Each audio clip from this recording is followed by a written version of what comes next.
नमस्कार दोस्तों, आप सभी का स्टडी डिलाइट चैनल पर एक बार फिर से हार्दिक स्वागत है।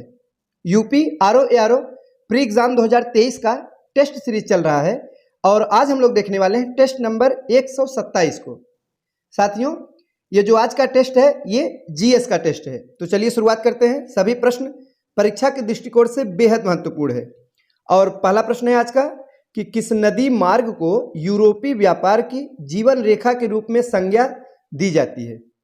तो वो कौन सी नदी मार्ग है जिसे यूरोपीय व्यापार की जीवन रेखा के रूप में जानते हैं, ये हमें बताना है। तो वो है राइन नदी। सही जवाब होगा ऑप्शन नंबर डी। यूरोप का सबसे प्रमुख जलमार्ग राइन नदी मार्ग है।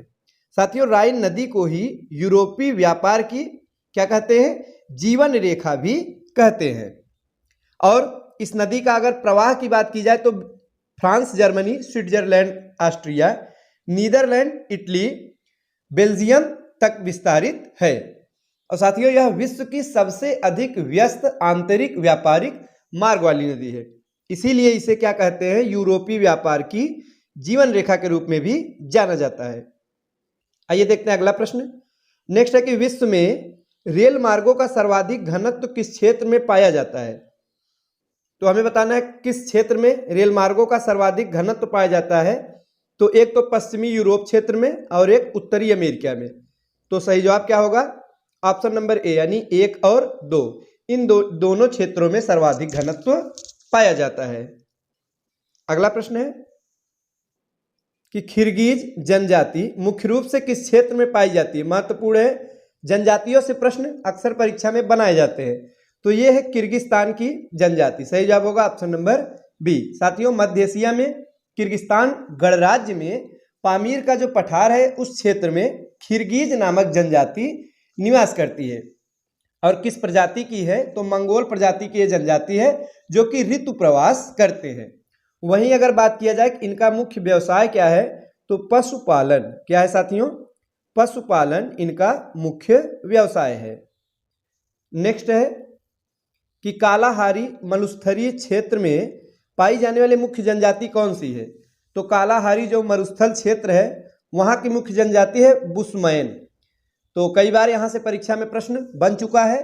तो बुशमैन जो है वो कालाहारी मरुस्थल में पाई जाने वाली जनजाति है। साथियों, ये जो जनजाति के लोग हैं ये प्रायः नग्न रहते हैं और इनका मुख्य व्यवसाय अगर बात किया जाए तो क्या है, आखेट है और जंगली वनस्पतियों को एकत्र करना ही मुख्य व्यवसाय है। और ये मुख्यतः सर्वभक्षी होते हैं, मांसाहारी शाकाहारी हर प्रकार के भोजन करने वाले होते हैं।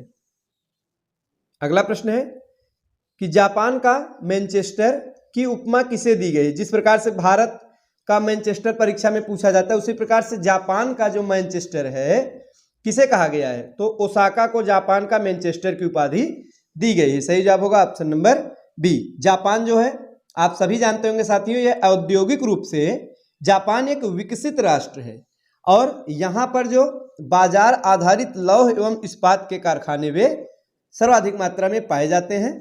और साथियों, ओसाका जो है वो जापान का मैनचेस्टर कहा जाता है।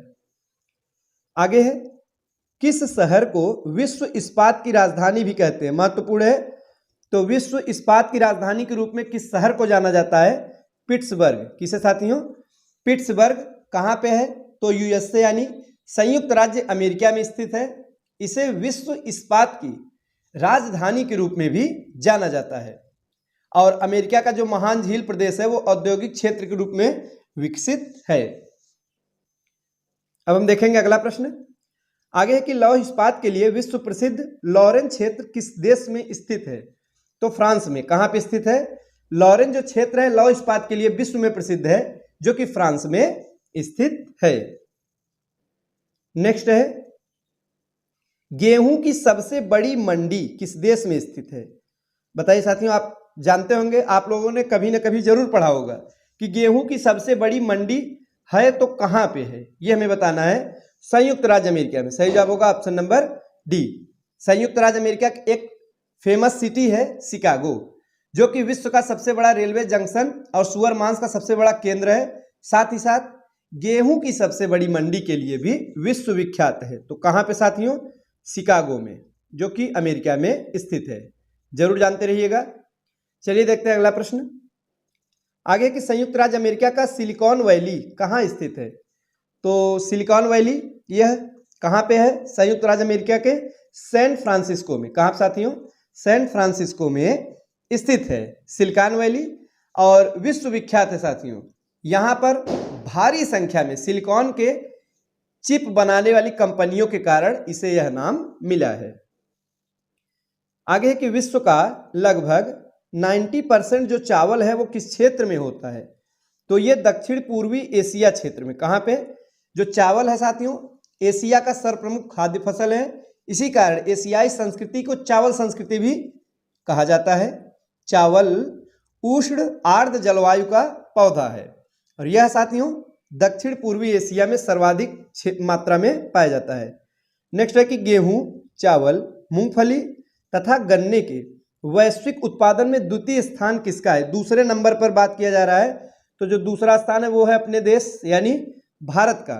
किसमें किसमें साथियों? गेहूं, चावल, मूंगफली और गन्ने के वैश्विक उत्पादन में सेकंड रैंक पे भारत है, जबकि गेहूं, चावल, मूंगफली के वैश्विक उत्पादन में प्रथम जो स्थान है, फर्स्ट रैंक है, वो चाइना का है यानी चीन का है। आगे है, यह मृदा अधिक तापमान एवं कम वर्षा वाले क्षेत्रों में होती है तथा इसमें ह्यूमस की मात्रा कम एवं प्रकृति में क्षारीय मृदा है। तो यह कौन सी मिट्टी है? तो कुछ विशेषताएं दी गई हैं, तो किस मिट्टी के बारे में ये सब कहा जा रहा है यही हमें बताना है। तो ये है मरुस्थलीय मृदा। मरुस्थलीय मृदा अधिक तापमान एवं कम वर्षा वाले क्षेत्रों में होती है, आप सभी जानते हैं। इसमें ह्यूमस बिल्कुल भी नहीं होता है।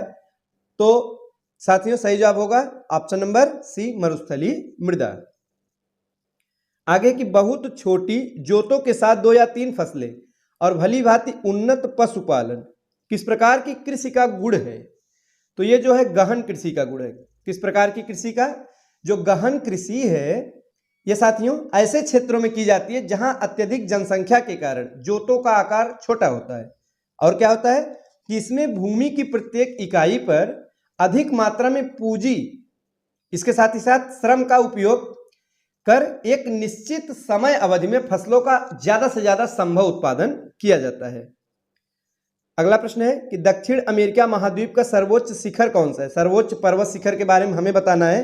कहाँ का? दक्षिण अमेरिका का। वो है माउंट एकांकागुआ। सही जवाब होगा option number B, mount Aconcagua. और किस पर्वत की सर्वोच्च चोटी है? तो एंडीज पर्वत के बारे में भी आपको जानना चाहिए साथियों। एंडीज पर्वतमाला है, इसी की सबसे ऊंची चोटी जो है यानी सर्वोच्च चोटी तो वो है एकांकागुआ। यह पर्वत शिखर दक्षिण अमेरिका के अर्जेंटीना में स्थित है।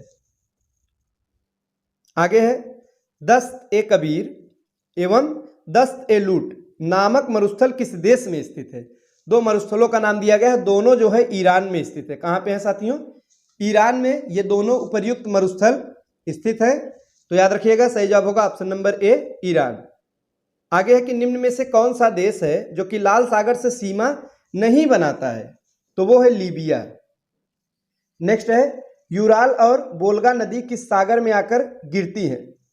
तो बताइए ये दोनों नदियां किस सागर में आकर गिरती है? तो कैस्पियन सागर। सही जवाब हो जाएगा ऑप्शन नंबर सी। नेक्स्ट है, निम्नलिखित में कौन सा सुमेलित नहीं है ये हमें बताना है। शहर का नाम है, नदी का नाम है, कौन सी सिटी है, किस नदी के किनारे स्थित है, यही हमें बताना है। इसमें से कौन सा गलत है इसका पहचान करना है। पहला है बगदाद, टिग्रिस नदी के तट पर स्थित है, बिल्कुल सही है, ये गलत नहीं है। दूसरा है बॉन, राइन नदी, ये भी सही है। तीसरा न्यूयॉर्क, हडसन नदी के तट पर स्थित है, यह भी सही है। चौथा है वियना, स्वान नदी दिया गया है।